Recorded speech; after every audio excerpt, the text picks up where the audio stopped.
Hello दोस्तों, welcome to my YouTube channel.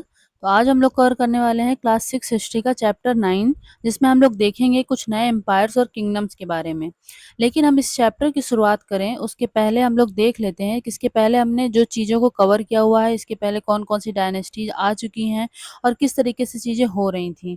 ठीक है, जब हम उन चीज़ों को समराइज करेंगे उसके बाद इस चैप्टर की शुरुआत करेंगे। तो चलिए देख लेते हैं। रुकिए एक सेकेंड, मैं आपको टाइमलाइन के साथ इसमें एक्सप्लेन कर दे रही हूँ, जिससे आप लोगों को बेटर तरीके से समझ में आएगा। ठीक है, तो हम लोग क्या देखते हैं कि इसके पहले जब हमने पढ़ा है तो अराउंड 1000 BC हमने देखा था कि 1000 BC का जो समय था 500 BC तक का, उसको हम लोग क्या बोलते थे? उसको हम लोग बोलते थे लेटर वैदिक पीरियड। ठीक है, 500 BC के बाद हमने देखा कि कौन सा पीरियड आपका स्टार्ट होता है? महाजनपद। महाजनपद स्टार्ट होता है, राइट। अब महाजनपद में ही हम लोग क्या देखते हैं कि जो मगध था वो क्या होता जाता है? काफी ज्यादा स्ट्रांग होता है, काफी ज्यादा पावरफुल बन जाता है किंगडम। और इसमें हमने एक डायनेस्टी पढ़ी थी, वो काफी ज्यादा एक्सपेंशन करती है। कौन सी डायनेस्टी थी वो? आप लोगों को याद होगा, मैंने लास्ट चैप्टर में पढ़ाया हुआ है इसको, मौर्यन डायनेस्टी। ठीक है, मौर्यन डायनेस्टी की शुरुआत कब से होती है? मौर्यन डायनेस्टी की आपकी शुरुआत होती है, ये सब कुछ मैंने आपको प्रीवियस चैप्टर्स में पढ़ाया है। 322 BC। कौन करते हैं बेटा इसकी शुरुआत? इसकी शुरुआत होती है चंद्रगुप्त मौर्य के द्वारा। चंद्रगुप्त मौर्य किसकी हेल्प से बेटा किए थे इन्होंने? चाणक्य की हेल्प से। ठीक है, अब इसके बाद हम लोग क्या देखते हैं कि ये मौर्यन डायनेस्टी जो थी, इसमें एक इम्पॉर्टेंट रूलर के बारे में हमने पढ़ा था। कौन थे वो रूलर? अशोका। अशोका के बारे में हमने पढ़ा है ना। इनके जो है पिलर इंस्क्रिप्शंस जो थे वो काफ़ी ज़्यादा फेमस थे, हमने देखा था। इसके अलावा इनकी जो इनकी धम्म पॉलिसी थी वो भी काफ़ी ज़्यादा फेमस हो गई थी।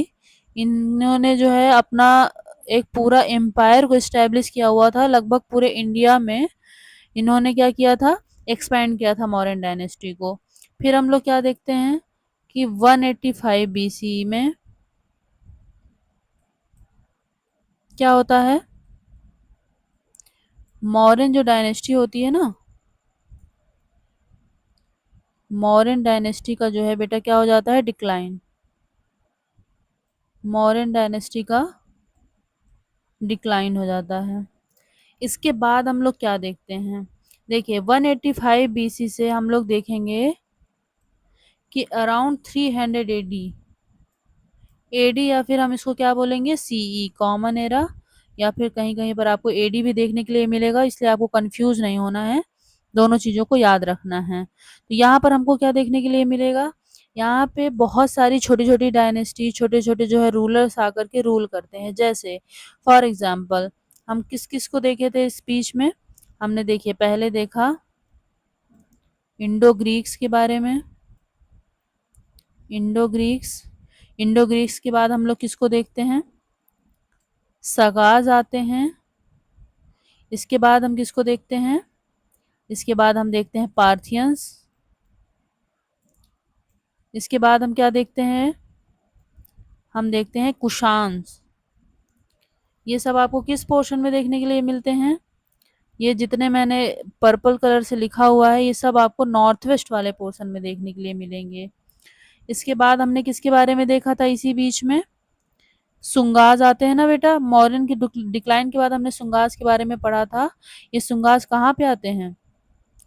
आपका जो ईस्टर्न वाला पोर्शन है ना, जहाँ पाटलिपुत्र वगैरह है, पुष्यमित्र शुंग जो जनरल थे इन्हीं के, इन्होंने जो लास्ट रूलर थे मौर्यन, तो उनको हटा करके शुंग डायनेस्टी की शुरुआत की थी, है ना। इसके बाद हम लोग देखते हैं कनवास के बारे में। ये आपको कहाँ देखने के लिए मिलेंगे? ईस्टर्न पोर्शन में। ईस्टर्न और इसके अलावा जो है आपका मिडिल में भी देखने के लिए मिलते हैं ये लोग, इनका एक्सपेंशन वहां तक होता है। ठीक है, इसके बाद हम लोग क्या देखेंगे, इसके बाद हम लोग देखते हैं सातवाहन।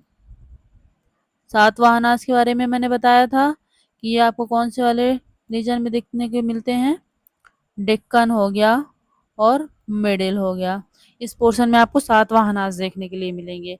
तो ये सब किस बीच में आते हैं, 300 सीई के पहले। ठीक है, अब यहाँ से बेटा क्या शुरुआत होगी, अराउंड आप लोग देखेंगे कि 320 एडी से जो है स्ट्रॉन्ग रूलर्स आने लगेंगे। यहाँ से आपकी शुरुआत होती है 300 एडी से गुप्ता एम्पायर की। किसकी शुरुआत होती है, गुप्ता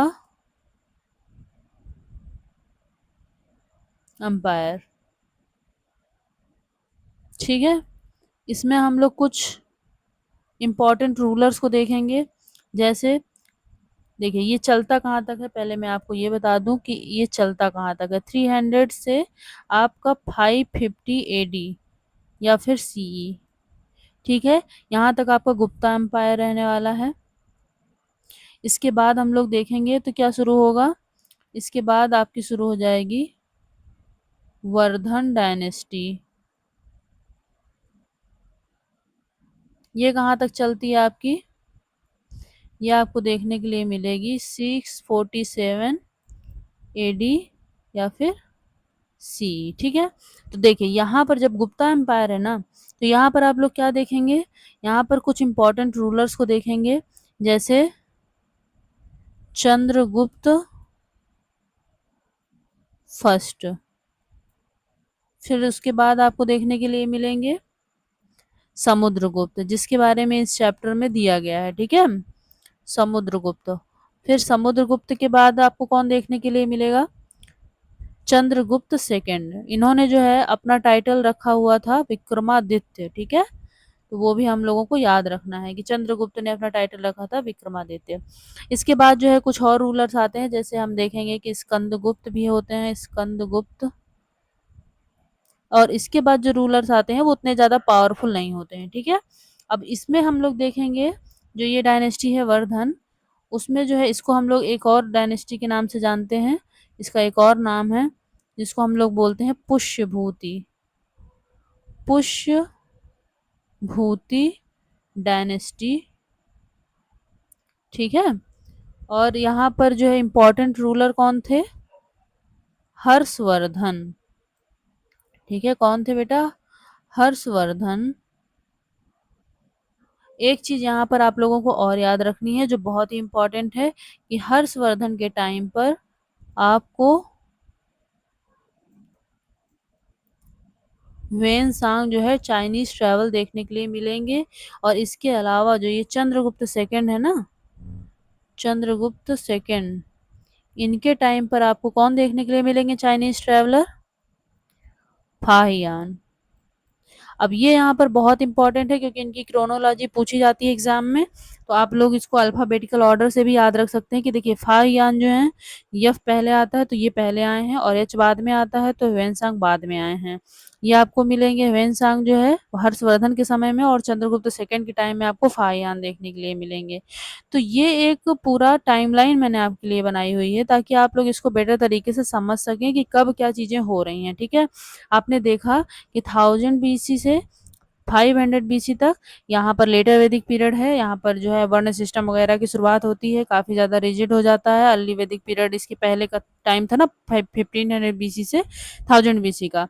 यहीं पर हमने देखा था जो ये 1000 बीसी वाला समय है, यहाँ पर हमने क्या देखा था, एक चीज़ और देखा था कि यहाँ पर आयरन की जो है डिस्कवरी हुई थी, आयरन डिस्कवरी हुई थी। और इसके अलावा यहाँ पे वर्ण सिस्टम काफ़ी ज़्यादा स्ट्रांग हो गया था। और इसके अलावा जो है चीज़ें नॉर्मली चल रही थी, बहुत ज़्यादा किंग वगैरह का यहाँ पर रोल नहीं होता था। ठीक है, नॉर्मल तरीके से रहते थे। हाँ, स्टैंडिंग आर्मी वगैरह होने लगी थी जब ये जनपद महाजनपद इस सब में आप देखना शुरू करते हैं। फिर ये महाजनपद धीरे धीरे स्ट्रांग बनने लगते हैं, जैसे हमने देखा था मगध के बारे में, कैपिटल इनकी पाटलिपुत्र होती थी।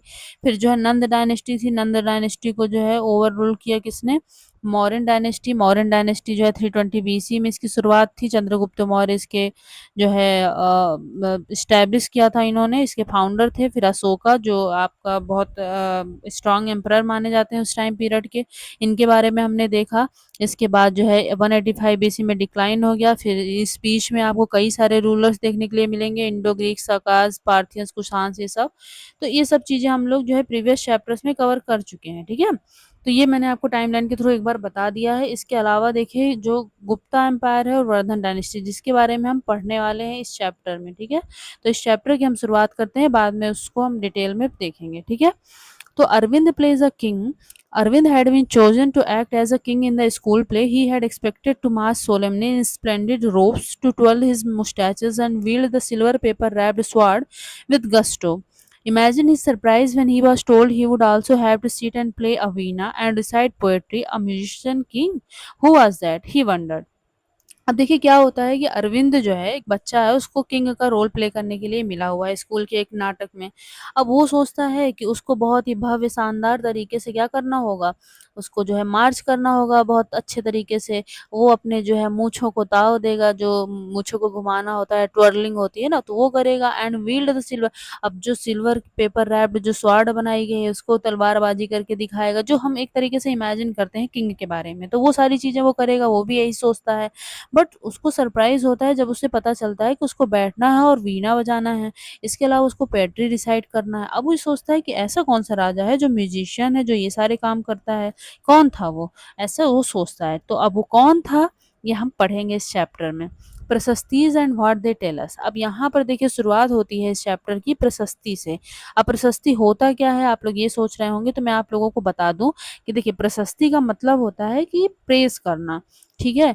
तो क्या होता था कि यहाँ जो किंग हुआ करते थे इस समय में, तो उनके जो है कोर्ट में पोएट्स भी होते थे। तो ये जो पोएट होते थे वो इन किंग के बारे में बहुत सारी पोएट्री वगैरह कंपोज़ किया करते थे, जिसमें वो राजा की तारीफ़ करते थे। तो इन्हीं को हम लोग बोलते थे प्रशस्ति। ये चीज़ों को इंस्क्राइब किया जाता था इंस्क्रिप्शंस वगैरह में। ये हमने पढ़ा है ना कि जैसे पिलर्स होते थे, वहाँ पर इंस्क्राइब की जाती थी चीज़ें। तो वहाँ पर जो है इनको इंस्क्राइब करते थे। इन राजा की जो प्रशंसा वाले काव्य होते थे, पोएट्रीज़ होती थी, तो इसी को हम लोग बोलते थे प्रशस्ति, ठीक है। तो Arvind was supposed to be acting as Samudragupta. अब अरविंद को जो है वीणा प्ले करना था, तो ये किसकी एक्टिंग कर रहा था? ये एक्टिंग करते हुए आपको दिखाई देगा समुद्रगुप्त की। किसकी बेटा? समुद्रगुप्त की, ठीक है। अब समुद्रगुप्त के बारे में अभी-अभी मैंने आपको बताया है कि समुद्रगुप्त जो है आपको देखने के लिए मिलेंगे गुप्ता डायनेस्टी में। यहाँ पे मैंने बताया हुआ है ना, ये जो है गुप्ता डायनेस्टी की शुरुआत 300 सी में होती है। उसके बाद जो है आपके बीच में समुद्रगुप्त दिए हुए हैं, चंद्रगुप्त फर्स्ट के बेटे हैं, ठीक है। तो इन्हीं के बारे में हम यहाँ पे बात हो रही है। क्या famous ruler of dynasty known as the Gupta. Gupta dynasty के फेमस रूलर थे। We know about Samudragupta from a long inscription inscribed on the Ashokan pillar at Allahabad. अब हमको समुद्रगुप्त के बारे में जानकारी कहाँ से मिलती है? एक बहुत लंबा सा इनके लिए इंस्क्रिप्शन लिखा हुआ है। कहाँ पर? इलाहाबाद में। देखिए अशोकन पिलर इंस्क्रिप्शन इलाहाबाद में है, और उसी अशोका वाले जो पिलर है उसी में जो है समुद्रगुप्त के लिए भी जो है चीज़ों को इंस्क्राइब किया गया है। तो उसी को हम लोग बोलते हैं कि प्रयाग प्रशस्ति, इसका नाम दिया गया है प्रयाग प्रशस्ति। प्रयाग मतलब प्रयागराज इलाहाबाद में है, और प्रशस्ति यानी कि राजा की प्रेज में लिखा गया है, तारीफ में लिखा गया है। तो it was composed as a kavya by Harisena. किसने इसको कंपोज किया है बेटा? हरिसेन ने। अब ये बहुत ही ज़्यादा यहाँ पर इंपॉर्टेंट है, इसको बिल्कुल आप लोगों को याद कर लेना है। क्यों? क्योंकि ये पूछ लिया जाता है डायरेक्ट कि जो है प्रयाग प्रशस्ति में जो है कंपोज किसने किया है, तो हरिसेन ने किया है। जो किसके बारे में लिखा गया है? समुद्रगुप्त के बारे में, ठीक है। तो who was a poet and minister at the court of Samudragupta. ये समुद्रगुप्त के कोर्ट में पोएट थे और मिनिस्टर भी थे। कौन सी मिनिस्ट्री थी इनके पास? ये महादंड नायक थे, ठीक है, चीफ जुडिशियल ऑफिसर थे। इसके अलावा कुमार अमात्या और भी मतलब कई सारी चीजें जो है इनको पोस्ट दी गई थी, ठीक है। या इस टाइम पीरियड में जो है एक लोगों को कई सारी पोस्ट दी जा सकती थी, एक ही व्यक्ति को कई सारे मिनिस्टर्स बनाए जाते थे, मिनिस्ट्री की पोस्ट दी जाती थी, राइट। तो this inscription is of special kind known as prashasti. क्या बोलते हैं इसको? प्रशस्ति। स्पेशल काइंड है, इसको प्रशस्ति बोलते हैं। ये संस्कृत वर्ड है किस चीज के लिए? Meaning in praise of. मतलब तारीफ में। तो while prashastis were composed for some of the rulers you read about chapter 8 में हमने पढ़ा है कुछ रूलर्स के बारे में, जैसे एग्जाम्पल के लिए गौतमी पुत्र श्री सतकर्णी थे ना, सातवाहन के रूलर थे, हमने इसके बारे में पढ़ा था। तो गौतमी पुत्र श्री सतकर्णी के बारे में भी प्रशस्ति वगैरह लिखी गई है, लेकिन ये ज्यादा इंपॉर्टेंट कब होती हैं, गुप्तास के टाइम पे। ये प्रशस्ति ज्यादा इंपॉर्टेंट हो जाती है गुप्तास के टाइम पे। अब हम देखते हैं समुद्रगुप्तास प्रशस्ति, इनकी प्रशस्ति में क्या चीजें दी हुई हैं, ये हम चीजें पढ़ेंगे। तो यहाँ पर क्या बताया गया है कि लेट अस सी व्हाट समुद्रगुप्तास प्रशस्ति टेल अस, क्या बताती है। The poet praised the king in glowing terms, तो पोएट ने किस तरीके से राजा की तारीफ की है। एज अ वॉरियर, मतलब बहुत अच्छे वॉरियर हैं ये। As a king who won victories in battle, who was learn and the best of poets, ये एक ऐसे राजा हैं जो हर एक जो बैटल होती है उसमें जीतते हैं, और बहुत ही ज्यादा लर्न और एक बहुत अच्छे पोएट भी हैं। He is also described as equal to the god, इनको जो है गॉड के इक्वल बताया गया है कि ये भगवान के बराबर हैं।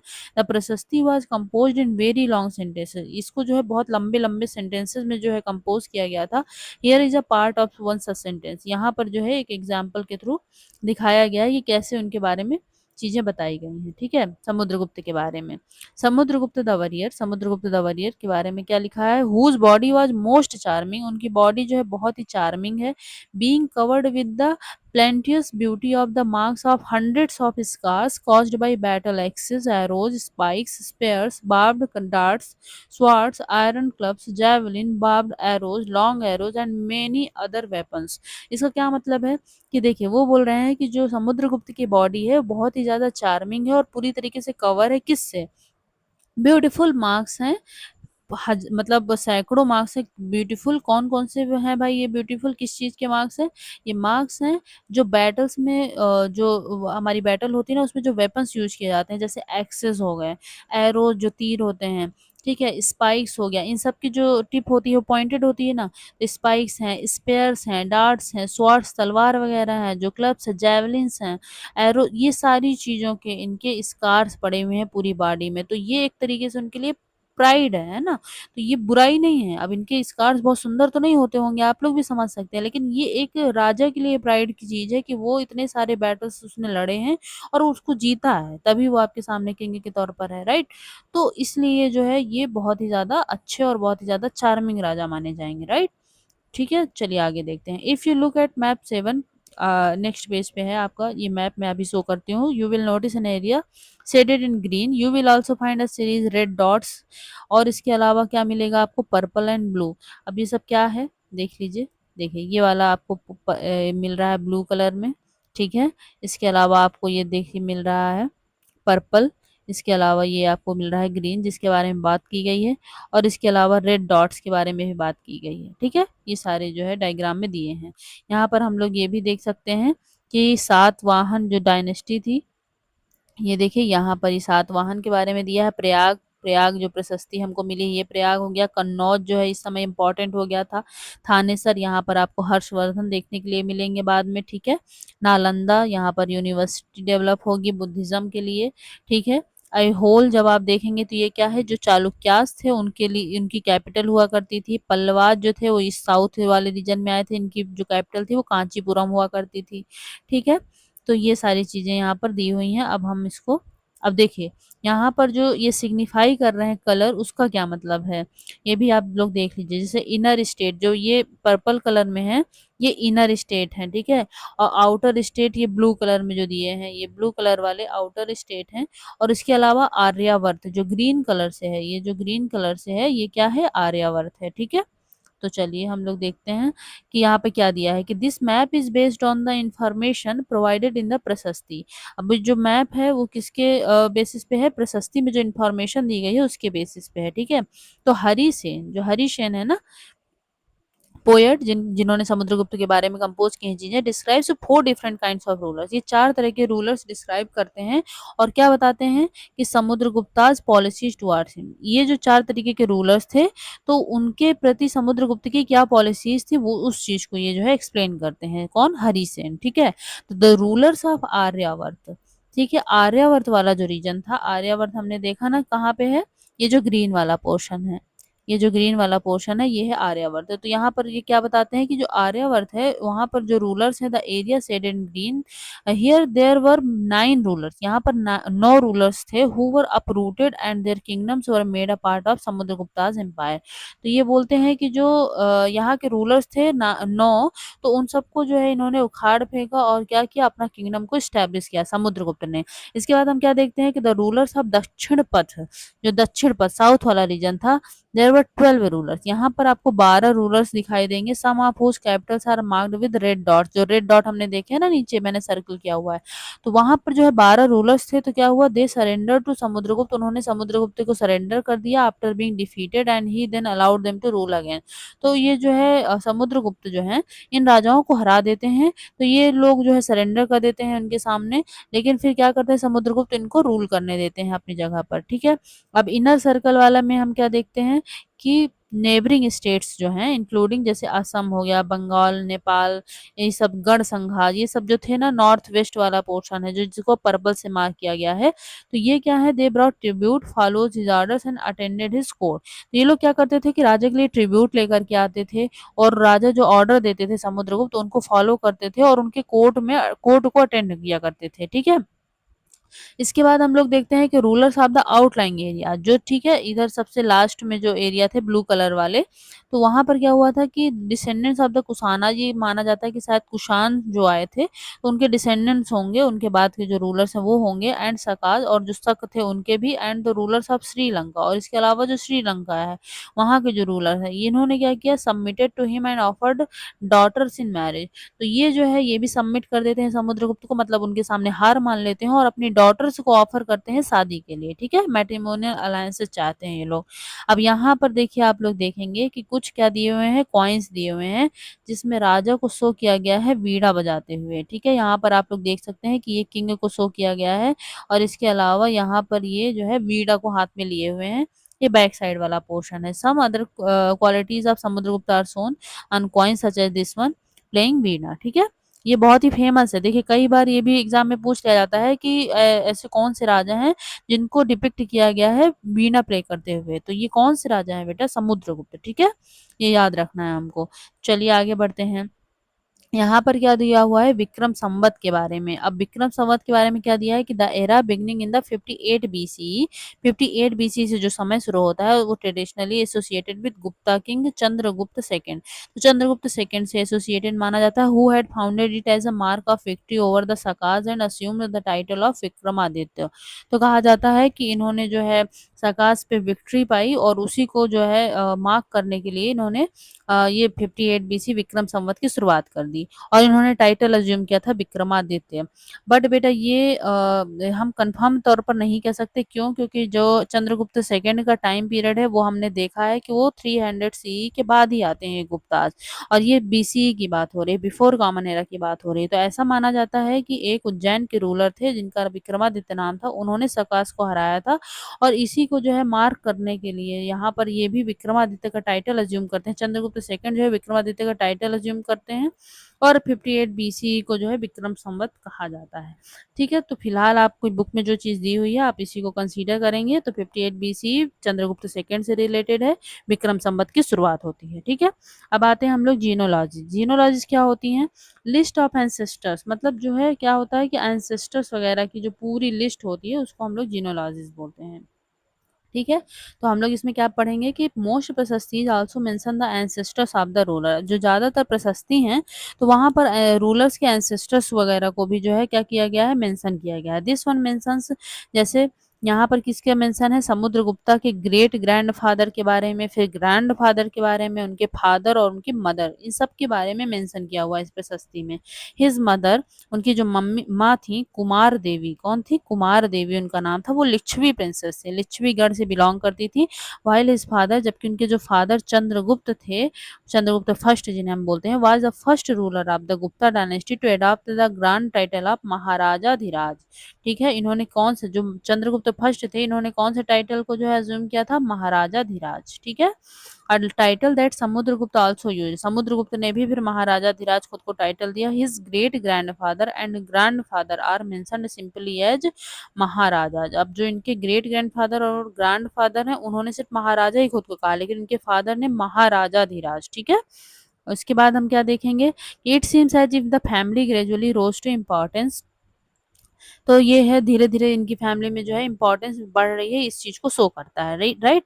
अब हम क्या देखेंगे, Samudragupta in turn figures in the genealogies list of ancestors of later rulers of the dynasty such as his son Chandragupta second. अब उनके फिर उसके बाद क्या मेंशन होता है, उनके बेटे का Chandragupta second.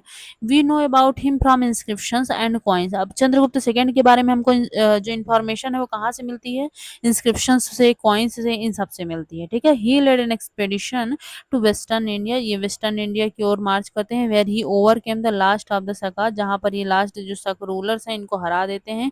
According to later belief his court was full of learned people, जो चंद्रगुप्त सेकंड का जो कोर्ट था वो फुल ऑफ लर्नड पीपल, यहाँ बहुत अच्छे लर्न लोग रहा करते थे, जिनको हम लोग एक टर्म भी देते हैं क्या, नवरत्न। हमने पढ़ा होगा कि चंद्रगुप्त सेकंड के कोर्ट में कौन रहते हैं, ये क्या बोलते हैं, नवरत्न, ठीक है। About some of them you will, इनके बारे में हम लोग चैप्टर 10 में पढ़ने वाले हैं। अब ये आपका जो है गुप्ता पीरियड यहाँ से इस चैप्टर के लिए खत्म होता है, लेकिन इसको मैं थोड़ा सा डिटेल में आप लोगों को अपने नोट्स के थ्रू जो है एक्सप्लेन कर देती हूँ, ताकि आप लोगों को समझना आसान होगा, राइट। तो देखिए, Gupta empire, Gupta empire is known as the golden age of India. इनको गोल्डन एज ऑफ इंडिया इस टाइम पीरियड को कहा जाता है, क्योंकि इस टाइम पे जो अचीवमेंट्स थी, जो एडमिनिस्ट्रेशन था, जो चीज़ें साइंस लिटरेचर ये सब डेवलप हो रही थी, इसकी वजह से गोल्डन एज ऑफ इंडिया बोलते हैं। अब अराउंड 320 सी से 550 सी तक चलता है, ये मैंने आपको पहले ही बता दिया है, ठीक है। इसके जो इम्पोर्टेंट रूलर्स थे, चंद्रगुप्त फर्स्ट, उसके बाद समुद्रगुप्त, और उसके बाद चंद्रगुप्त सेकंड, जो विक्रमादित्य का टाइटल अज्यूम करते हैं। फिर इसके बाद ये कुमार गुप्त भी हैं, फिर स्कंदगुप्त हैं और लेटर गुप्ता, ये ज़्यादा इंपॉर्टेंट नहीं है, ठीक है। तो चंद्रगुप्त फर्स्ट के बारे में क्या है कि ये गुप्ता एम्पायर के रियल फाउंडर, देखो फाउंडर नहीं है, रियल फाउंडर है, ठीक है। श्रीगुप्त ने जो है चंद्रगुप्त को वो सॉरी गुप्ता डायनेस्टी की शुरुआत श्री गुप्त ने की थी, ठीक है। मैरिड कुमार देवी, ये कुमार देवी से इनकी शादी होती है, princess of Lichchhavi clan, and gained control over Magadha, Magadha में कंट्रोल करते हैं। अब देखिए एक चीज और देखेंगे कि माना जाता है कि ये जो गुप्तास थे ये वैश्य वर्ण से बिलोंग करते थे, ठीक है, और इन्होंने शादी की थी क्षत्रिय क्लैन में, ताकि जो है इनकी प्रेस्टीज बढ़ सके समाज में, राइट। अब इसके बाद हम क्या देखेंगे, स्पेशल फीचर्स की महाराजा धीराज इन्होंने टाइटल दिया हुआ था, ये हमने पढ़ ही लिया है। फिर इसके बाद समुद्रगुप्त आते हैं, ठीक है, ग्रेट कॉन्करर एंड वॉरियर कहा जाता है। इन्होंने मेनी किंगडम्स को जो है नॉर्थ इंडिया में कॉन्कर किया था, अश्वमेध यज्ञ वगैरह परफॉर्म किया था। इलाहाबाद पिलर, जिसको प्रयाग प्रशस्ति कहते हैं, हरिसेन का अचीवमेंट है, हरिसेन ने लिखा है, डिस्क्राइब किया है चीजें, उनके अचीवमेंट्स को, ठीक है। नोन एज नेपोलियन, जो समुद्रगुप्त है, ये भी देखिए यहाँ पर इंपॉर्टेंट है, इसको भी याद करना है आपको कि समुद्रगुप्त को नेपोलियन ऑफ इंडिया कहा जाता है इनके मिलिट्री अचीवमेंट्स के लिए, ठीक है। इसके बाद हम लोग देखते हैं चंद्रगुप्त सेकंड के बारे में, ये भी ग्रेटेस्ट रूलर है गुप्ता एम्पायर का, और इन्होंने क्या किया, शक को डिफीट किया था, वेस्टर्न क्षत्रप्स जो थे।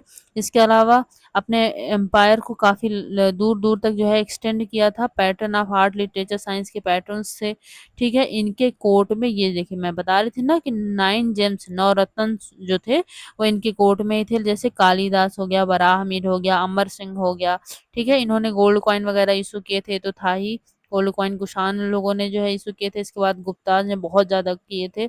इसके बाद हम क्या देखेंगे, कुमार गुप्त हो गया। अब ये कुमार गुप्त, स्कंद गुप्त, ये लोग जो है इतने ज्यादा इंपॉर्टेंट नहीं है, यहाँ पर इनका रोल यही है कि जो स्कंद गुप्त है, ये हुन्स, जो सेंट्रल एशियन ट्राइब थी ना, ये यहाँ पे अटैक कर रही थी, तो उनको ये डिफीट करते हैं, उनके अटैक से अपने जो है एम्पायर को, अपने किंगडम को ये बचाते हैं। लेकिन इसके बाद जो लेटर गुप्तास थे ये नहीं बचा पाते हैं, जिसकी वजह से इनका डिक्लाइन हो जाता है, और ये लोग हुनाद जो है कुछ टाइम पीरियड के लिए रूल करते हैं। इसके बाद जो है दूसरी डायनेस्टी आ जाती है, राइट।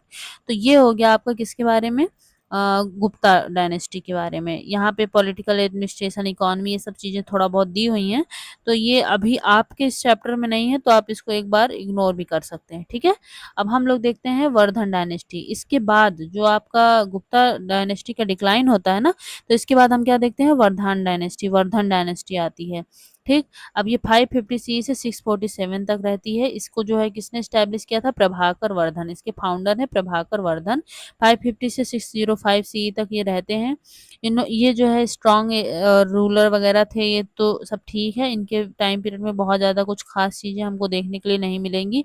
इसके बाद जो इनके बेटे हैं, बड़े बेटे राज्यवर्धन, ठीक है, राज्यवर्धन आते हैं 605 टू 606। आप सोच रहे होंगे आप एक ही साल? हाँ, एक ही साल। क्यों? क्योंकि उनकी डेथ हो जाती है। कैसे डेथ होती है?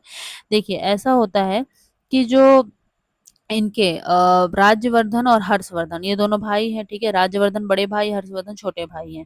प्रभाकर वर्धन की एक बेटी भी थी, जिनकी शादी जो है कहाँ होती है? आप देखेंगे कि इनकी शादी होती है कन्नौज के जो राजा होते हैं वहां पर, राइट। अब क्या होता है कि कन्नौज के राजा के ऊपर अटैक कर देते हैं, जो आपका बंगाल वाला रीजन है, गौड़, वहां पर एक राजा थे शशांक, ठीक है। तो शशांक क्या करते हैं कि वो अटैक कर देते हैं आपका कन्नौज पर, और जो यहाँ के किंग है उनको मार देते हैं। तो इनकी जो अब ये रिलेशन है ना, इनकी बहन के पति हैं, उनको मार दिया। तो क्या होता है कि राज्यवर्धन जो है इनकी तरफ से लड़ाई करने के लिए, बैटल करने के लिए जाते हैं, लेकिन राज्यवर्धन को भी मार दिया जाता है। अब जब राज्यवर्धन की डेथ हो जाती है तो हर्षवर्धन जो है किंग का टाइटल अज्यूम करते हैं, और फिर उसके बाद ये शशांक को भी हराते हैं और कन्नौज पे अपना रूल स्टैब्लिश करते हैं, और फिर ये जो है पूरा जो है अपने एम्पायर को एक्सटेंड करना शुरू करते हैं, ठीक है। सक्सीडेड हिज फादर, यहाँ पे देख लेते हैं राज्यवर्धन के बारे में कि फादर की डेथ के बाद जो है ये आते हैं, फिर इन्होंने देवगुप्त मालवा के रूलर को किल किया, ये सब ठीक है। गौड़ किंग शशांक से लड़ते हुए इनकी मृत्यु हो जाती है, ये मैंने आपको बताया, ठीक। अब इसके बाद हम लोग हर्षवर्धन के बारे में देखें कि नॉर्थ इंडिया ये सब चीजें हैं, कश्मीर तक इन्होंने बढ़ाया। हाँ, इनका जो एम्पायर था इधर कश्मीर तक था, इधर जो साउथ वाला पोर्शन है वहां नर्मदा से नीचे नहीं जा सके। क्यों? क्योंकि ये सॉरी पुलकेशिन सेकंड जो नाम के रूलर थे, चालुक्य डायनेस्टी आ गई थी वहां पर। तो चालुक्याज डायनेस्टी के ये जो थे पुलकेशिन सेकंड, तो ये जो है इनको आगे नहीं बढ़ने देते हैं। इस वजह से ये नर्मदा रिवर जो थी उसके आगे साउथ में एक्सपेंशन नहीं कर पाते हैं। The great administration just ruler थे, इन्होंने आर्ट, लिटरेचर, एजुकेशन ये सबको प्रमोट किया था। फोर्ट चालुक्याज ऑफ बादामी, इनसे जो है इन्होंने बैटल वगैरह लड़े थे। ये हो गया, ये मैंने आपको बता दिया है, ठीक है। प्रयाग प्रशस्ति ये सब के बारे में है। और हाँ, यहाँ पर एक चीज याद रखेंगे, बाण भट्ट जो है, बाण भट्ट ये जो है क्या करते हैं, हर्षवर्धन की जो बायोग्राफी है वो लिखते हैं, कोई हर्षचरित, ठीक है, हर्षचरित। और वेन सांग जो मैंने बताया था कि ये आते हैं चाइनीज ट्रैवलर किसके टाइम पे? हर्षवर्धन के टाइम पर, ठीक। तो ये आपका धीरे धीरे जो है वर्धन डायनेस्टी के बारे में हमने एक ओवरव्यू ले लिया है। अब जो आपकी बुक में दिया हुआ है उस चीज को हम लोग देख लेते हैं, वर्धन डायनेस्टी की शुरुआत किस तरीके से होती है, ठीक। यहाँ पर क्या दिया हुआ है? हर्षवर्धन एंड हर्षचरित। तो हर्षचरित आपकी किसने लिखा है? हर्षचरित आपके लिखा है बाणभट्ट ने, ये यहाँ पर दिया हुआ है, ठीक है। इसके बारे में हम पढ़ते हैं। तो while we can learn about the Gupta rulers from their inscriptions and coins, अब गुप्ता रूलर्स के बारे में हमको इंस्क्रिप्शन और कॉइन से पता चलता है, और we can find out about some kings from biographies, अब कुछ के बारे में हमको बायोग्राफी से भी पता चलता है, जैसे हर्षवर्धन के बारे में। किसके बारे में? हर्षवर्धन। ये वर्धन डायनेस्टी के हैं, इनका पूरा बैकग्राउंड तो मैंने आपको एक्सप्लेन ही कर दिया है। तो who ruled nearly 1400 years ago, 1400 years ago means 600 AD के around, was one such ruler। His court poet बाण भट्ट, इनके कोर्ट पोएट थे बाण भट्ट, रोट हिज बायोग्राफी, उन्होंने इनकी बायोग्राफी लिखी है, जिसका क्या नाम है? जिसका नाम है, आप लोग देखेंगे, हर्षचरित। क्या नाम है? हर्षचरित। हर्षवर्धन की बायोग्राफी है। इसमें क्या है? संस्कृत में ये लिखी गई है। This gives us the genealogy of Harsh and ends with his becoming king, ठीक है। ये हर्ष की पूरी जीनोलॉजी के बारे में बताती है, मतलब हर्ष के जितने भी एंसेस्टर्स वगैरह हैं इन सब के बारे में बताती है, और उसके बाद जो है जब ये राजा बन जाते हैं वहां से एंड हो जाती है। तो वेन सांग, वेन सांग जो है मैंने बोला ये भी बहुत इंपॉर्टेंट है, Chinese traveller about whom you read in chapter 8, also spent a lot of time at Harsha's court and left a detailed account of what he saw। तो इन्होंने जो है अपना डिटेल में अकाउंट लिखा है कि किस तरीके से हर्षवर्धन के समय में चीजें हैं कोर्ट वगैरह में, या फिर जो ऑर्डिनरी पीपल हैं इन सब के बारे में इन्होंने लिखा। Harsha was not the eldest son of his father, Harsha जो है एल्डेस्ट सन नहीं थे, वो यंगर सन थे but became king of Thanesar. ये थानेसर हरियाणा वाले थानेसर की जो है राजा बनते हैं after both his father and Elder brother died. ये राजा कब बनते हैं? जब इनके पिता की भी मृत्यु हो जाती है और इनके बड़े भाई की भी मृत्यु हो जाती है। हिज ब्रदर इन लॉ, जो इनके बहन के हस्बैंड थे, brother in law was the ruler of Kannauj, Kannauj के राजा थे।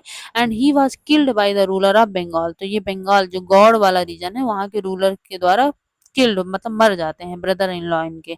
तो Harshad took over the kingdom of Kannauj. तो हर्षद जो क्या करते हैं, कन्नौज को जो है अपने में मिला लेते हैं, टुक ओवर कर लेते हैं and then led an army against the ruler of Bengal. तो बंगाल के रूलर के खिलाफ जो है ये बैटल लड़ते हैं और उसको हरा देते हैं। ऑल दो he was successful in the east, east side में सक्सेसफुल थे और मगध को कॉन्कर किया, इन्होंने जीता, प्रोबेबली बंगाल को भी जीत लिया। He was not as successful elsewhere, लेकिन ये बाकी दूसरी जगह में इतने ज्यादा सक्सेसफुल नहीं थे। He tried to cross the Narmada, ये नर्मदा रिवर को क्रॉस करने की कोशिश करते हैं डेक्कन साइड में जो है अपने टेरिटरी को बढ़ाने के लिए, but was stopped by a ruler belonging to Chalukyan dynasty Pulakeshin second. ये भी मैंने आपको बताया था ना कि पुलकेशिन सेकंड से इनका जो है बैटल होती है, जिसमें पुलकेशिन सेकंड इनको आगे नहीं बढ़ने देते हैं। ठीक है, तो अब आगे इसके हम क्या देखेंगे, यहाँ से जो है वर्धन डायनेस्टी का भी आपको केवल सिर्फ हर्षवर्धन के बारे में इतनी ही चीजें पढ़ने के लिए दी हुई हैं। इसका जो बैकग्राउंड था और इनके जो शुरुआत है वो सब चीजें मैंने आपको पहले ही बता दिया है। अब इसमें हम लोग क्या देखेंगे, पल्लवाज, चालुक्याज एंड पुलकेशिन प्रशस्ति। ठीक, अब हम थोड़ा सा साउथ वाले पोर्शन में आ चुके हैं, अब इनके बारे में हम लोग देखेंगे। ये सब मैंने आपको मैप में दिखाया है कि पल्लवाज कहाँ पे है, चालुक्यास कहाँ पे है और पुलकेशिन, पुलकेशिन जो है कौन है, चालुक्यास का ही एक रूलर है, राइट। तो हम क्या देखेंगे, the Pallavas and Chalukyas were the most important ruling dynasties in south India. बहुत important ruling dynasty in south India के during this period. The kingdom of Pallavas spread from the region around their capital Kanchipuram. Pallavas की kingdom वो capital क्या थी, Kanchipuram, to the Kaveri delta. तो इनका जो है कहाँ तक फैला हुआ था, इनका जो रीजन था वो कांचीपुरम से कावेरी का जो डेल्टा था, कावेरी रिवर रहती है ना साउथ में बहती है, तो ये वहां तक इनका जो है किंगडम फैला हुआ था। while that of the Chalukyas was centered around the Raichur Doab between the rivers Krishna and Tungabhadra। जो चालुक्यन थे तो इनका किंगडम कहाँ फैला हुआ था, रायचूर दोआब, जो किसके बीच पड़ता है आपका, कृष्णा और तुंगभद्रा रिवर के बीच में। तो यहाँ पर जो है इनका जो है किंगडम फैला हुआ था। अब हम इसके अलावा क्या देखेंगे कि आईहोल जो चालुक्यंस की कैपिटल थी was an important trading centre. ये इम्पॉर्टेंट ट्रेडिंग सेंटर भी था। It developed as a religious centre, ये रिलीजियस सेंटर के तौर पर भी डेवलप हुआ with a number of temples. यहाँ पर बहुत सारे टेम्पल्स जो है बनाए गए। The Pallavas and Chalukyas frequently raided one another's land. जो पल्लवाज से और जो चालुक्याज थे ये दोनों एक दूसरे के लैंड्स पे जो है लगातार रेड कर रहे थे, अटैक कर रहे थे, specially attacking the capital cities. Capital cities को स्पेशली अटैक करते थे क्योंकि ये जो है काफी प्रॉस्परस समृद्ध टाउन हुआ करते थे। The best known Chalukya ruler was Pulakeshin second. जो बेस्ट जो है रूलर हमको चालुक्यास का मिलता है वो कौन है, Pulakeshin second. We know about him from a prashasti, हमको इनके बारे में पता कहाँ से चलता है, प्रशस्ति से। Composed by his court poet Ravi Kirti, किसने, रवि कीर्ति ने लिखा है इनकी प्रशस्ति। किनके बारे में, पुलकेशिन सेकंड के बारे में, Chalukyan ruler. This tells about his ancestors who are traced back through 4 generations from father to son. जो ये प्रशस्ति है उसके बारे उसमें जो पुलकेशिन सेकंड है उनके एंसेस्टर्स के बारे में भी दिया गया है, 4 जनरेशन तक, फादर से सन के बीच में सब कुछ। Pulakeshin evidently got the kingdom from his uncle, और वहां से हमको पता चलता है कि पुलकेशिन को जो किंगडम है वो किससे मिला था, उनके अंकल्स के थ्रू मिला था। ठीक है, इसके बाद हम क्या देखेंगे कि अकॉर्डिंग टू रवि कीर्ति, रवि कीर्ति क्या बताते हैं कि he led expeditions along both the west and the east coast. ये दोनों तरफ अपना जो है एक्सपेंशन करना चाहते हैं, किस तरफ, वेस्ट में, ईस्ट में। Besides he checked the advance of Harsha, इसके अलावा इन्होंने हर्षा के एक्सपेंशन को रोका। कहाँ, जब हर्षा नर्मदा नदी के नीचे जो है साउथ साइड में एक्सपेंशन करना चाह रहे थे तो उन्होंने उसको रोका। There is an interesting play of words in the poem. अब इन्होंने बहुत इंटरेस्टिंग तरीके से पोयम में वर्ड्स का इस्तेमाल किया है कि देखिए हर्ष का जो लिटरल मीनिंग होता है वो क्या होता है, हैप्पीनेस होता है ना, हर्ष मीन्स हैप्पीनेस। तो द पोएट सेज, पोएट क्या कहते हैं कि आफ्टर दिस डिफीट, जो पुलकेशिन सेकंड ने हर्षवर्धन को हरा दिया, तो हर्षा वाज नो लॉन्गर हर्ष। ठीक है, इसका क्या मतलब है, सार्केज़म एक तरीके से कि हर्ष जो है अब मतलब खुश नहीं रह पाया, हर्ष जो है हर्ष नहीं है, Harsha was no longer Harsha.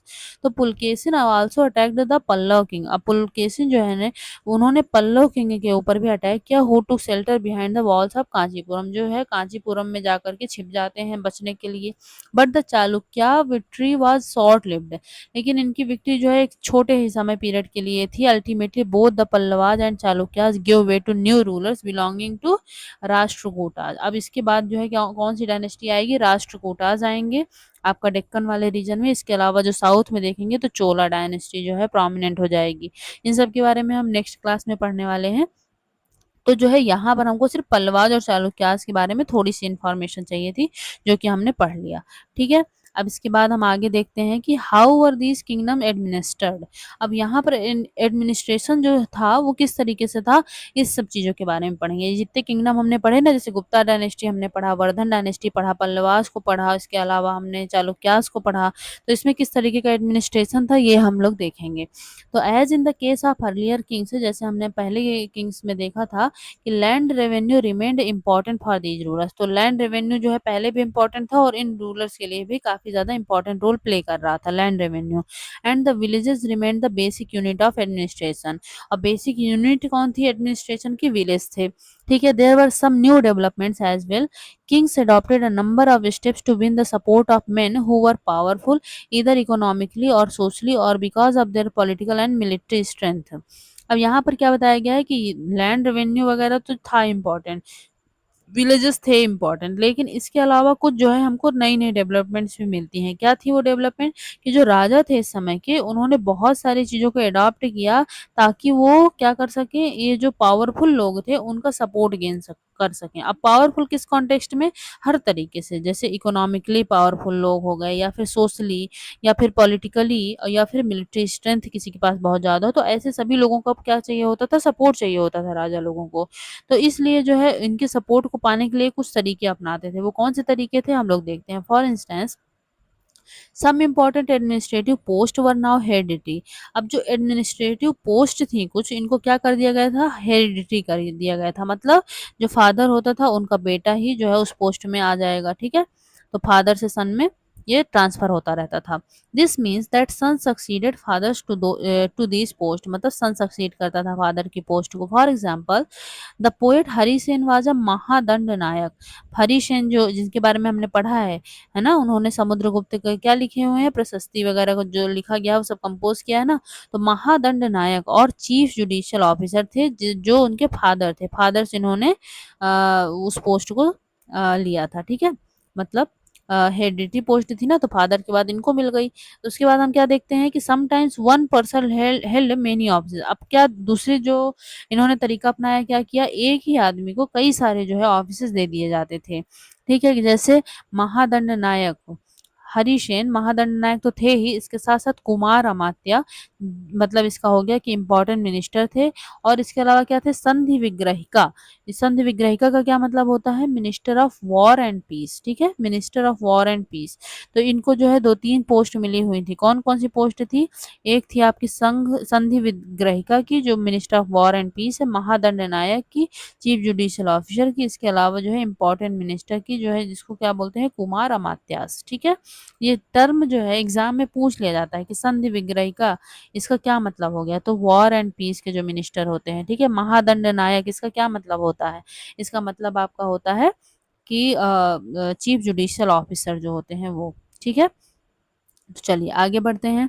तो यहाँ पर क्या दिया है कि besides important man probably had a से इन लोकल एडमिनिस्ट्रेशन। इसके अलावा और क्या था कि जो इम्पोर्टेंट लोग थे उनका लोकल एडमिनिस्ट्रेशन में काफ़ी इम्पोर्टेंट रोल हुआ करता था। क्या रोल होता था कि ये नगर श्रेष्ठी और चीफ बैंकर और मर्चेंट ऑफ द सिटी, जो ये लोग होते थे ये सब अमीर लोग हुआ करते थे, है ना, तो पावरफुल भी माने जाते थे। जो नगर श्रेष्ठी या फिर चीफ बैंकर होते थे, इसके अलावा या फिर मर्चेंट जो होते थे सिटीज के, तो इनको क्या कहा जाता था, sarthavaha or leader of the merchant caravans, the prathama kulika or the chief craftsman and the head of the kayasthas or scribes. तो ये जितने लोग थे, ठीक है, सार्थवाह जो लीडर होता था मर्चेंट कारवांस के, और ये प्रथम कुलिका जो चीफ क्राफ्ट्समैन, मतलब ये जितने इंपॉर्टेंट लोग थे इनका लोकल एडमिनिस्ट्रेशन में इंपॉर्टेंट रोल था, ठीक है।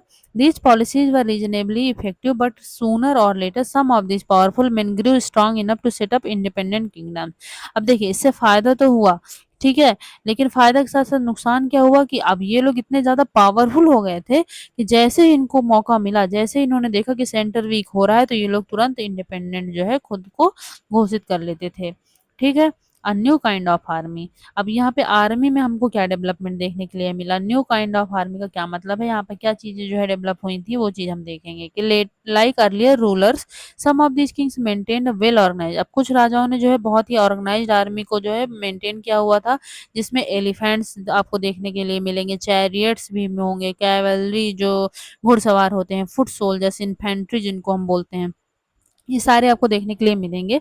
Besides there were military leaders who provided the king with troops whenever he needed them. इसके अलावा क्या था, कुछ मिलिट्री लीडर्स हुआ करते थे, जब राजा को जरूरत होती थी तो ये लोग जो है ट्रूप्स प्रोवाइड करते थे। They were not paid regular salary, इनको जो है रेगुलर सैलरी नहीं मिलती थी। इसके अलावा इनको क्या होता था, अगर सैलरी नहीं मिलेगी तो क्यों काम करेंगे, तो देखिए क्या होता था, some of them received grants of land, इनको जो है एक लैंड का टुकड़ा दे दिया जाता था, फिर ये लैंड, उसी लैंड से जो रेवेन्यू आता था उसको ये लोग अपने पास रखते थे, राजा को नहीं देते थे।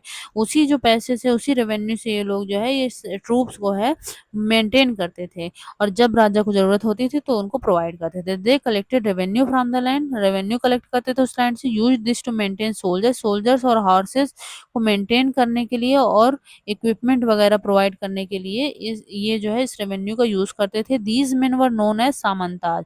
इन लोगों को कहा क्या जाता था, टर्म क्या दिया गया है, सामंताज, ठीक है। सामंत होते थे ये लोग, कौन होते थे, सामंताज। ये टर्म जो है इंपॉर्टेंट होते हैं, एमसीक्यूज में पूछे जाते हैं, इसलिए आपको एक एक टर्म पे जरूर फोकस करना है, ठीक है। Whenever the ruler was weak samantas try to become independent, जब भी रूलर वीक दिखेगा तो ये सामंताज ट्राई करेंगे कि ये इंडिपेंडेंट बन जाए, ठीक है, अपना किंगडम स्टैब्लिश कर ले इंडिपेंडेंट।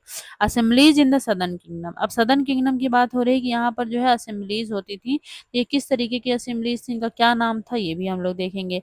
यहाँ पर भी आपको कुछ टर्म्स देखने के लिए मिलेंगे जिनको आपको बिल्कुल याद कर लेना है, ठीक है। The inscriptions of the Pallavas mention a number of local assemblies. अब जो पल्लवाज के इंस्क्रिप्शन थे, यहाँ पर हम लोगों को कई सारे असेंबलीज के नाम देखने के लिए मिलते हैं। फॉर एग्जाम्पल सभा, ठीक है, सभा एक असेंबली थी, ये किसके लिए थी, ये असेंबली थी आपके ब्राह्मण्स की, ब्राह्मण लैंड ऑनर्स जो होते थे उनकी असेंबली हुआ करती थी। This assembly function through the sub committees, इसमें सब कमेटी हुआ करती थी जो असेंबली में मिलती थी। ये सब कमेटी किस किस चीज के लिए होती थी, जैसे कोई इरिगेशन के लिए है, तो कोई एग्रीकल्चरल ऑपरेशन के लिए है, कोई रोड्स मेकिंग के लिए है, कोई लोकल टेम्पल्स वगैरह के लिए है। तो इस तरीके से अलग अलग सब कमेटीज होती थी, और ये लोग फिर जब मिलते थे तो उसको क्या बोलते थे, उस असेंबली को सभा, ठीक है।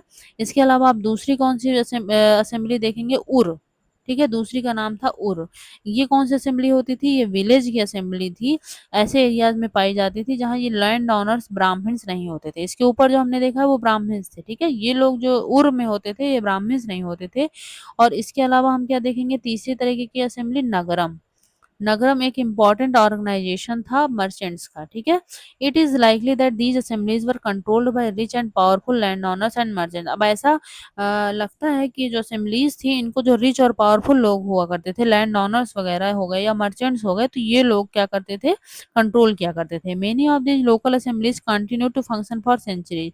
अब ये जो असेंबलीज थी लोकल, ये काफी सेंचुरीज तक जो है कंटिन्यू रहती हैं, इनका फंक्शन करना कंटिन्यू रखती हैं, ठीक है। अब इसके अलावा हम क्या देखेंगे कि ऑर्डिनरी लोग जो थे इन किंगडम से वो कैसे होते थे, ठीक है, ऑर्डिनरी लोगों के बारे में देखेंगे। We can catch an occasional glimpse of the lives of ordinary people from plays and other accounts. तो अब ऑर्डिनरी लोगों के बारे में हमको पता कैसे चलता है, कुछ प्लेज वगैरह जो लिखे गए हैं इस टाइम पर, कुछ अकाउंट्स जो और लोगों ने लिखे हैं, जैसे ट्रैवलर्स हैं, जैसे फाहियान वेंसांग के बारे में हमने मेंशन किया, तो ये सब लोगों ने थोड़ा थोड़ा लिखा है, यहीं से हम लोग को पता चलता है इन ऑर्डिनरी लोगों के बारे में। जैसे फॉर एग्जाम्पल हम देखेंगे कालिदास, ठीक है, कालिदास नवरत्न जो थे ना चंद्रगुप्त सेकंड के, उन्हीं में से एक थे, ठीक है। तो कालिदास ने क्या किया है कि बहुत सारे इन्होंने प्लेज लिखे हैं depicting life in the Kings court. तो ये राजा के कोर्ट में जो है ये लिखते हैं अपना एक प्ले जिसमें डिपिक्ट करते हैं लाइफ को, जो वहाँ पर जिस तरीके के जीवन चल रहे थे उनके बारे में चीजें लिखते हैं। An interesting feature about this plays is that the king and most Brahmins are shown as speaking Sanskrit. अब इन प्लेज में क्या दिखाया गया है कि जो राजा हैं और जो ज्यादातर ब्राह्मण्स लोग हैं तो वो लोग संस्कृत बोलते हैं, ठीक है, वो लोग कौन सी लैंग्वेज बोलते हैं Sanskrit, while women and men other than the king and Brahmins use प्राकृत। लेकिन जो राजा के अलावा और कुछ ब्राह्मण्स हैं, जो विमेन है, मेन है, वो सब लोग कौन सी लैंग्वेज बोलते हैं? वो सब लोग बोलते आपको दिखाई देंगे प्राकृत। तो हिज मोस्ट फेमस प्ले, कौन सा है उनका मोस्ट फेमस प्ले भाई? उनका मोस्ट फेमस प्ले है अभिज्ञान शाकुंतलम। ठीक है, अभिज्ञान शाकुंतलम में दुष्यंत और शकुंतला की जो है लव स्टोरी दी गई है। तो क्या है इसमें, क्या बता रहे हैं कि is the Abhijnana Shakuntalam is the story of the love between king named Dushyanta and a young woman named Shakuntala. ठीक है, इनकी लव स्टोरी के बारे में दिया हुआ है। तो we find an interesting description of the plight of a poor fisherman in this play. अब इस जो प्ले है इसमें एक पुअर, जो गरीब फिशरमैन है, मछुआरा है, उसके बारे में हमको इंफॉर्मेशन दी गई है। तो अब वो हम चीज पढ़ते हैं, लेकिन उसके पहले मैं आपको एक चीज बता दूं कि अभिज्ञान शाकुंतलम कालिदास की रचना है। इसको बिल्कुल भी या आपको बाय हार्ट कर लेना है। ठीक है, एग्जाम में पूछ लिया जाता है।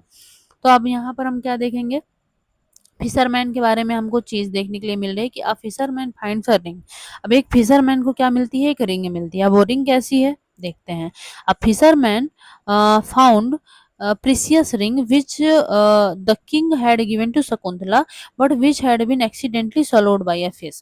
अब एक फिशरमैन को एक बहुत ही महंगी कीमती जो है रिंग मिलती है, जो कि राजा ने शकुंतला को दिया था, लेकिन क्या है कि एक्सीडेंटली उसको एक फिश ने स्वॉलो कर लिया था, मतलब अंदर खा लिया था। When he went to the palace with it.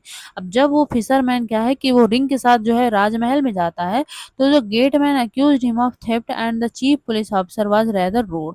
तो क्या होता है कि जो गेटमैन होता है, गेट पे जो खड़े होते हैं ना गेटमैन, तो वो क्या करते हैं, अक्यूज करते हैं कि इसने भाई चोरी किया है। और जो चीफ पुलिस ऑफिसर होता है वो और भी ज्यादा रूडली बिहेव करता है उसके साथ। But however king was happy when he saw the ring and sent a reward for the fisherman. लेकिन राजा बहुत ज्यादा खुश होते हैं जब वो रिंग को देखते हैं, और क्या करते हैं, उस फिशरमैन को रिवॉर्ड भेजते हैं, रिवॉर्ड देते हैं। Then the police officer and the gateman decided to take a share of the reward and went along with the fisherman to have a drink. तो अब जो है गेटमैन और पुलिस क्या कहते हैं कि भाई हमारा भी इसमें शेयर होगा। वो लोग जाते हैं और ड्रिंक वगैरह करेंगे साथ में मिल करके। ठीक है, तो अभी पहले उसको जो है इतना रूडली बिहेव कर रहे थे, लेकिन जब राजा ने रिवॉर्ड दे दिया तो अब ये क्या करेंगे कि उसके साथ जो है शेयर करेंगे। तो ये सब चीजें थी ऑर्डिनरी लोगों के बारे में। इसके अलावा जो है चाइनीज पिलग्रिम के बारे में क्या दिया हुआ है, फाहियान जो थे, ठीक है, यफ से फाहियान पहले आए थे, है ना, चंद्रगुप्त सेकंड के टाइम में। ये क्या दिया गया है कि notice the plight of those who were treated as untouchable. अब वो यहाँ पर क्या नोटिस करते हैं कि अनटचेबल्स लोग जो हैं बहुत ही ज्यादा हो गए हैं। High and mighty, by the high and mighty, जो लोग हैं अनटचेबल ट्रीट करते हैं लोगों को। अनटचेबल्स की संख्या भी इस समय में बढ़ भी गई है काफी ज्यादा। They were expected to live on the outskirts of the city. अब इनसे क्या एक्सपेक्ट किया जाता है, जो अनटचेबल लोग हैं तो ये सिटी के बाहरी बाहरी क्षेत्रों में रहेंगे। ही राइट्स, वो क्या लिखते हैं कि if such a man enters a town or a market place he strikes a piece of wood in order to keep himself separate. People hearing this sound know what it means and avoid touching him or brushing against him. यहाँ पर क्या चीज दी हुई है कि देखिए, जब ये लोग, जो ये अनटचेबल्स जो माने जाते हैं, ये क्या होता है कि जब ये लोग इंटर करते हैं इन टाउन्स में या फिर किसी मार्केट प्लेस में एंटर करते हैं, तो ये लोग एक लकड़ी का टुकड़ा अपने साथ रखते हैं, उससे आवाज करते हैं, जिससे क्या होता है कि लोग इन आवाज को सुनते हैं और खुद को इससे दूर कर लेते हैं और इन लोगों को टच नहीं करते हैं, इन लोगों से दूर रहते हैं। तो इस तरीके से अनटचेबिलिटी मतलब प्रैक्टिस की जा रही थी। ठीक है, बाण Bhatt provides us with a vivid picture of the king's army on the move। तो बाण भट्ट ने क्या लिखा है, हर्षचरित लिखा है ना।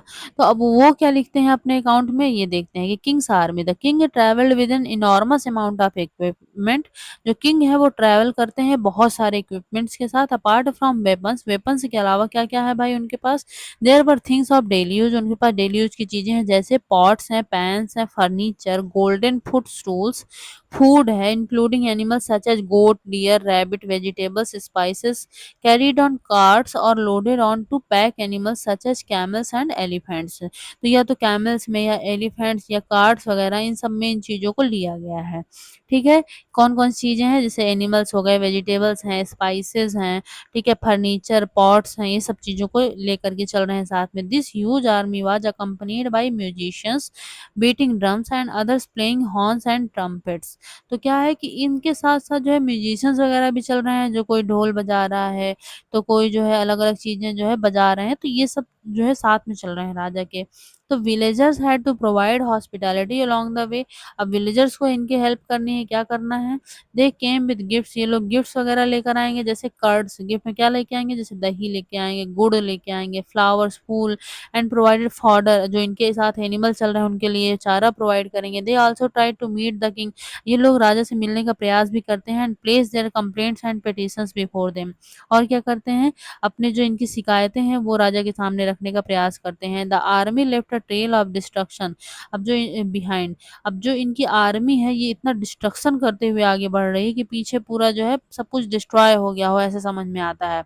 Elephants often trample down the huts of villagers and the oxen yoke to the caravans of merchants ran away scared by the tumult. अब यहाँ पर क्या कहा गया है कि जो इनका जो ये कारवां ये पूरा बढ़ रहा है आगे, तो इसमें जो एलिफेंट्स हैं, तो ये जो हट्स बनी हुई हैं विलेजर्स की, उनको सबको एकदम रौंदते हुए निकल रहे हैं। जो कारवां में मर्चेंट्स चलते हैं उनके जो ऑक्सन वगैरह हैं ये सब भाग गए हैं डर करके, इतना ज़्यादा जो ट्यूमल्ट, जितना ज़्यादा मतलब डिस्ट्रक्शन हो रहा है उससे, शोर हो रहा है जो।